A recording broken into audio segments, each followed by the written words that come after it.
السلام علیکم ورحمۃ اللہ وبرکاتہ۔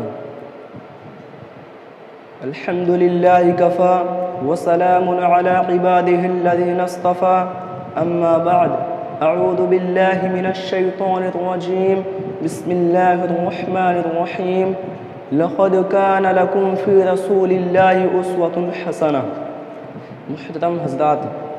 ابتدائے آفرینش سے آج تک اللہ کی یہ سنت جاری ہے کہ جب جب اس دنیا میں فساد ظاہر ہوا، تاریکی بڑھی اور ظلم و زیادتی نے سر اٹھایا تو اللہ تعالیٰ نے اس دنیا کی اصلاح کے لیے اور اس دنیا میں امن و امان قائم کرنے کے لیے اپنے کچھ برگزیدہ بندوں کو بھیجا،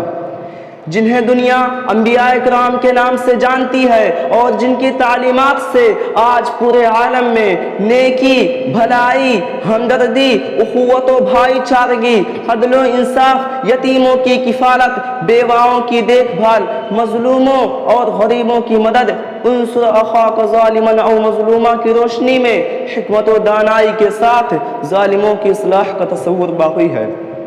شاعر کہتا ہے، ظالم سے لیا ظلم کا بدلہ نہ کسی وقت، ظالم سے لیا ظلم کا بدلہ نہ کسی وقت، مارا بھی تو اخلاق کی تلوار سے مارا۔ سامعین کرام، اللہ کے منتخب کردہ انہی برگزیدہ شخصیات میں سے ہمارے نبی آخر الزماں حضرت محمد مصطفیٰ صلی اللہ علیہ وسلم بھی ہیں،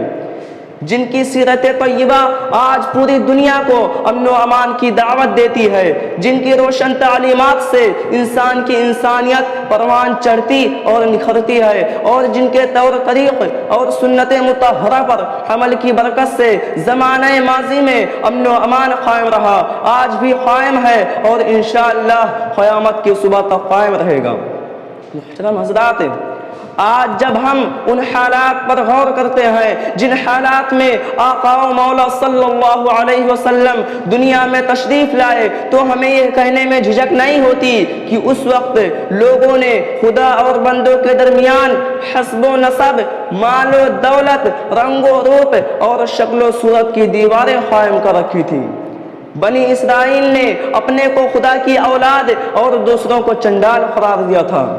رومیوں نے اپنے کو آقائی اور دیگر قوموں کو غلامی کے لیے خاص کر لیا تھا، ایرانیوں نے اپنے کو مذہب کا پاسبان اور دوسروں کو اچھوت سمجھ رکھا تھا۔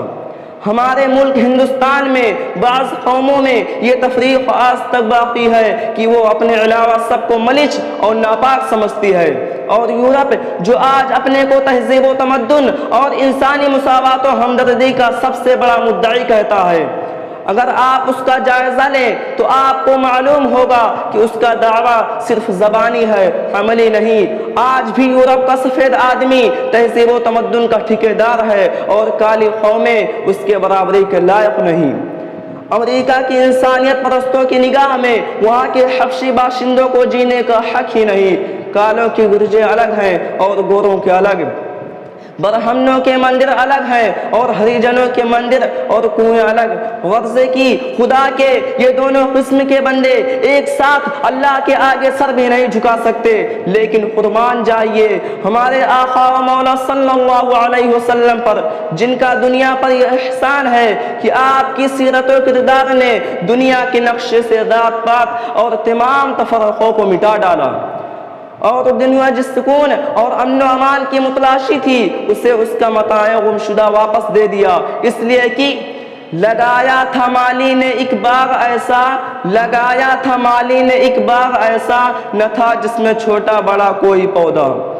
اور وہ قریش مکہ جن کو اپنے حسب و نسب، مال و دولت، شکل و صورت، زبان و بیان پر بڑا غرور تھا، ان سب کو خانہ کعبہ کے پاس جمع کیا اور مخاطب کر کے فرمایا، ان اللہ عز وجل قد اذهب عنکم حبیت الجاہلیت وفقرها بالآباء، مؤمن تقی وفاجر شقی والناس بنو آدم وآدم من تراب۔ مسند احمد۔ اے قریش کے لوگوں، اب جاہلیت کا غرور اور حسب و نسب کا فخر خدا نے مٹا دیا۔ لوگ دو طرح کے ہی ہوتے ہیں، ایک وہ جو مومن اور پرہیزگار ہو، دوسرا وہ جو فاجر اور بدبخت ہو۔ سنو، تمام انسان آدم کی نسل سے ہیں، اور جان لو آدم علیہ السلام مٹی سے بنے ہیں۔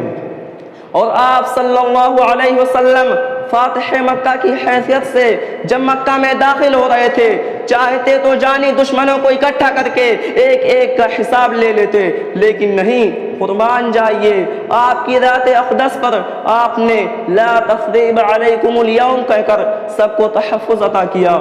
اور اتنا ہی نہیں بلکہ آپ کی طرف سے یہ اعلان کرتے ہوئے امن و امان کا پیغام سنایا گیا کہ ابو سفیان کے گھر میں جو داخل ہو جائے وہ مامون ہے، جو ہتھیار پھینک دے وہ مامون ہے، اور جو اپنے گھر کا دروازہ بند کر لے وہ بھی مامون ہے۔ آخر میں اللہ رب العزت سے دعا ہے کہ ہمارے اس وطن عزیز میں امن و امان کی فضا قائم کرے، آمین۔ والسلام علیکم۔